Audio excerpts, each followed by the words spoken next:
Hey, welcome to the Hobby Shop. I'm here with Aaron. Don. And I'm Philip. I should have said that at the beginning. Yeah. Damn it. Oh well. Alright, this week we're talking about video game movies. That out of the way, let's get started. Alright, video game movies. Where do we start? Well, for me, video game movies started with Mortal Kombat. I saw that when I was a kid in the theater, and I was terrified at first. I thought it was going to be a horror movie, and I went and saw it, and it was just the most amazing thing ever. It was like my introduction to martial arts and cool ninjas and stuff. Well, what age did you see it at? 5. I saw it when I was 10. So I wasn't scared. I was like, oh yeah, I know what I'm looking into. I saw it when I was 12. Now I feel old. Well, we saw it, see it when it came out. I'm just assuming. No, I didn't. I saw it when it was on, back on VHS. Yeah, VHS tapes. I saw it on Movieplex in 2002. You're first? I kind of have to go with him on it. I did see Mortal Kombat, or there's that terrible Super Mario. That's where I started. That was the first one I saw. That is probably what I first saw, and I remember hearing it, and I was like, "Oh, Super Mario! This is gonna be awesome!" Put it in the VHS, watch it. This ain't Super Mario Brothers. Like, what the fuck? What the fuck? What did I buy? I thought I bought some generic ripoff, and I got scammed. The thing I have to ask though is, what were you expecting? How can you really make a movie out of Super Mario Brothers? I was 10. I wasn't expecting anything, just Super Mario. That's all I wanted to see. You could actually, if you imagine it for a second, you could make a movie out of it. It could be pretty decent. A little darker, a little more Michael Bay-ish. I had to throw that joke in. But just seriously, a little darker. You could do it pretty easily, and it would be an entertaining, good movie. And it can have all the elements that fans love. You could do, a more, cool intro of da-da-da-da-da-da. Instead of that, being like, dum-dum-dum-dum-dum-dum. And really think dark. at that point, it would have to be a parody. I mean, you probably would have to do a parody. I mean, it's an Italian man jumping on turtles. Yeah. Unless you want to go in 3D style, then it's... Well, see, if they do one now, I think it probably will be CGI and they all are that. doing one. They are? I've heard about one. It's supposed to come out in the next 3 or 4 years, and it's going to be like Super Mario Bros. And it's being advertised as the way the movie should have been made, and it's going to be more true to the game. But they've got so much more material to work with now. Yeah. Back when they made that, and there was only I think the first 3 or 4 games that come out. Now they've got 4. They have the GameCube and the you Wii still have the games. same remedy though. Yeah, but there's a lot more material and characters primarily that they have to work with. Yeah, Wario and Waluigi and all the new stuff. Now a lot of these movies try to appeal to a mass demographic, so they might not really use a whole lot of the newer characters. They probably would just use the keep the basics. Mario, Luigi, Peach or Toadstool. What is her name? There's Princess Peach and Princess Toadstool is the same person. Okay. Peach is her first name, I'm guessing. And then there's Princess Daphne, and then Princess Daisy. something else. Yeah, Daisy. And then there's the Star one, one from the Super Galaxy. Am I the only one that ever got the idea that Princess Daisy was a lesbian? No, I kind of got that idea too. I just thought it was just a brown hair. I was just is this a new Peach or something? Okay. So, what was your first movie that you watched that was an adaptation from a game? We were just talking about it. Super Mario Brothers is the first one I ever saw. I enjoyed it, but I was little when I first saw it. I don't know. I don't even remember when it came out. Yeah, I think 1992 or something like that. You put a 4-year-old in front of a screen and play this on TV. I'm going to enjoy almost 4. I think I walked out from it when I was watching it. I think it just was like, I want to go outside. I don't want to watch this. I watched it again recently. For what it is, it's okay. I mean, it's nothing. It's not great or anything. It has cool sets and all that. Special effects are pretty good for the time. Of course, this is that time when they started to use CGI. Yeah, it's kind of like bad CGI. But right before they started to abuse it. Yeah. Because by the time we get to Mission Impossible, then they're just every time you turn around. Just hammering it in, even though they didn't need it. So the movie itself, if you take it as just what it is, it has nothing to do with source material. Here's one thing you do get out of the movie. Here's a little extra thing you get out of the movie. You finally figured out what Mario's last name is. Wait, what is his last name? Mario. Yeah. Is it? Yeah. That's why it's called the Mario Brothers. Mario. He's just you wouldn't say, oh, my name's Mario, we're the Mario Brothers, so his last name is Mario.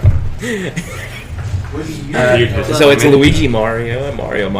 Okay, let's go ahead and go into what is obviously wrong with this movie. Everything. Pretty much everything. I mean, first off, the actors were not really suited to the roles a lot of times. I mean, wasn't it like Adam Sandler, somebody playing Luigi? Somebody like that. I can't even remember. And I mean, it's like, no, he didn't even have a mustache. Luigi doesn't even have a mustache. Well, Luigi's supposed to be his nephew. No, they're brothers. No, in the movie, that's right. It's his nephew. I remember that now. His nephew. It's like, but their company is called Mario Brothers. Yeah. Luigi doesn't have a mustache. He wears his cap backwards.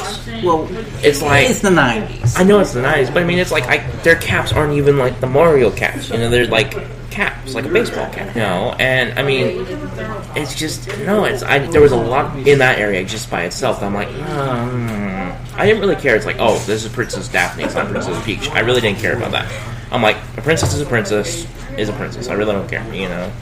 Why was King Koopa not a dinosaur? That was my biggest thing when I was a kid. That is his name, right? Yeah, well, now it's Bowser. When I was a kid, it was Koopa.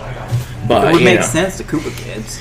And it's like, he's this just dude. Oh, this is Koopa. And it's like, oh, I'm this blonde-haired dude. It's like, oh, I'm so evil. I'm like, what? What was that guy's name? Now, he does at the end turn into a dinosaur when he comes in. But it's like, he doesn't even look like Koopa. It looks like a hand puppet. Yes. It looks like a hand puppet. Now, my favorite part about the movie, I do the same, was Yoshi. He doesn't really look like Yoshi. It's still Yoshi. Yoshi. A green dinosaur. I love Yoshi. He's the only thing I can recall from the movie was the little bomb part, where it was just like walking. I was like, it's like the only thing I can recall from that. Everything else is just blank. Something else I had was the Goombas. The Goombas are like these, 7 feet tall giant guys in trench coats that look like Mr. X from Resident Evil. I'm like, no. The Goombas are not supposed to be menacing. If that's one thing they're not, is menacing. Yeah. With the tiny heads, I think it was more of a joke. Yeah. But it's not a funny joke. For me as a kid, though, I think, how is Mario supposed to be able to jump up high enough to land on it? Oh, wait. the jumping boobs. I just remember that being so ridiculous. That you had to give a reason why he can jump so high. But then again, I look at the movie more as it's a parody of like gritty movies and all that. Mm-hmm. It doesn't excuse it for being what it is, but for me personally, I find amusement out of what it is. I mean, let's just move on to Mortal Kombat. Yeah. Mortal Kombat for me, you look at the time, Mortal Kombat 2 had just come out, and 3 was fixing to come out. So the game story did not have a whole lot to go on. So they couldn't really screw it up too bad. And in actuality, I think the first movie did really, really good. Now, what is the story of Mortal Kombat? The game itself is basically about a tournament that is held, and it's interdimensional type of thing. So if we as humans do not win this tournament, we end up getting invaded by another world. And they take over and merge all the worlds together to become one. So it's basically like big bad guy coming to take over, and if we don't stop him, we lose. And it's just one of those things. So, but when Mortal Kombat 2, the movie came out, I hated it. If you actually watch it, though, it is so much like the game, it's uncanny.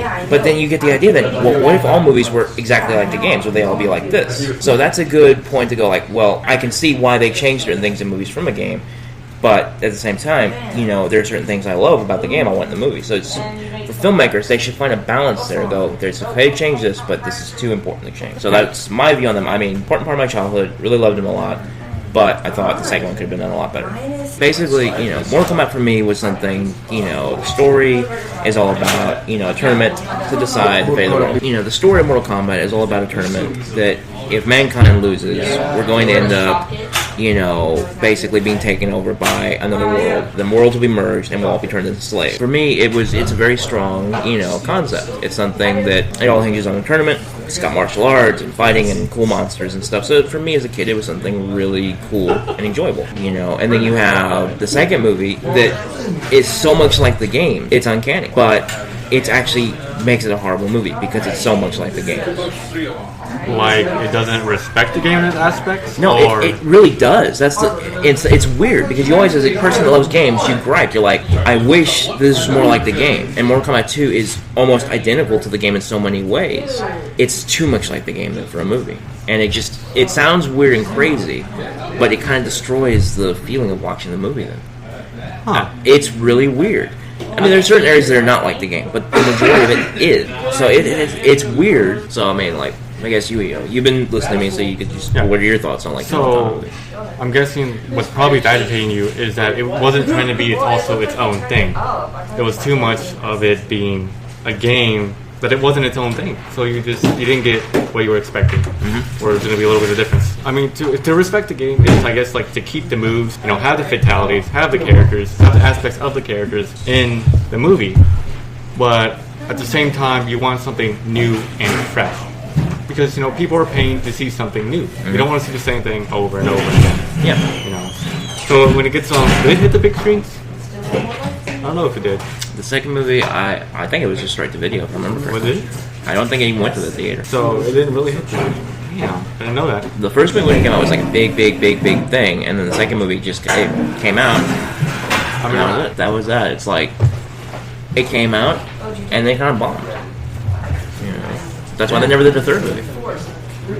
Because I thought the first one was done, so well, build it up. People would be like, okay, we're gonna go pay, put a bunch of money into the second one because if your first one does really good, people more than likely are gonna pay to see the second one. And if they're don't like it, they're not gonna see the third. Yeah. But apparently, I guess this was just something that just didn't work out, or maybe some connections didn't work out, because that's really bizarre for a movie to do so well, and the sequel just to magically do bad. Usually it does bad when it comes out, but people usually put money into it. We're all together on this, right? Mm-hmm. Mortal Kombat 1, pretty good movie. Yeah. Good movie. Mortal Kombat 2. It was okay. Yeah, from what I recall, it was okay. So basically, we all liked Mortal Kombat 1. Yeah. You guys thought Mortal Kombat 2 was okay. I thought it sucked. I mean, I would have to say it's a rental. Not a buy, but a rental. Yeah, that's a good way to put it. The best thing about these movies, though, has to be the theme song. Yeah. That's what everyone usually remembers from. That's the thing that's so popular. That's something that people keep going back to, is the song. I mean, it's gotten to the point where they think the theme song comes from video games. Yep. And it came from the movie. Yeah. Do you guys remember the cartoon? Mm-hmm. I used to watch it all the time. See, I was not aware it was a cartoon. There's actually two of them. Yep, there's 2 cartoons, a live-action series, and then now a YouTube live-action movie series. Yeah, I saw the YouTube live-action one, which is is supposed to actually be really good. Yeah, because it was for 9, and I could understand that. But a cartoon for a mature thing? Well, keep in mind, just like how in the movies it was, it was PG-13, so no fatalities, no gore. Basically, it's the same thing. They just went with more of a. Honestly, I don't remember a whole lot about the show, but they basically the whole stock story of allies to good fighting up against the legions of evil. It's kind of like Justice League meets Mortal Kombat in a way. Kind of like the game. Not so much like the game. I mean, it was like the cartoon of the Justice League. Like the Mortal Kombat characters had their own little lair, and Nightwolf had a computer that he could see everything. Yeah, which is hilarious that Nightwolf has a computer. The guy who's all about spirits and stuff like that, he's their computer guy. You would think it'd be Stryker would be the computer guy. It would make better sense. Yeah. But Stryker's out there in the field, I'm gonna. Was he even in the cartoon? Yes, he was one of the main characters in the cartoon. I hate that character so much. Most people did hate Stryker. I never really cared for him. I was like, this dude sucks. That was just a policeman, right? Yep. Yeah. Ordinary. Yeah, ordinary police guy. Had cap backwards, blue shirt, and a nightstick. Yeah, it's crazy to think this had a cartoon. And going on the side thing real quick, RoboCop had a cartoon. They did? Yes, it did. 2. One in the 80s, one in the 90s. I didn't know that. So you're talking about something real violent and adult getting a cartoon? Like who RoboCop. had to pull the strings to be like, okay, we get this really gory, bloody thing for adults. Let's make it a cartoon show for little kids. See, here the thought process was, what kid didn't like RoboCop? Everybody loved him. Everybody loved RoboCop. He was awesome, Kids really liked RoboCop. I mean, this is how popular RoboCop was. He saved Sting from the 4 Horsemen on WCW Nitro. I think it was Nitro. It was a WCW show. Huh. RoboCop saved Sting from the 4 Horsemen. Think about that. And for all those listening, keep in mind, WCW is dead now.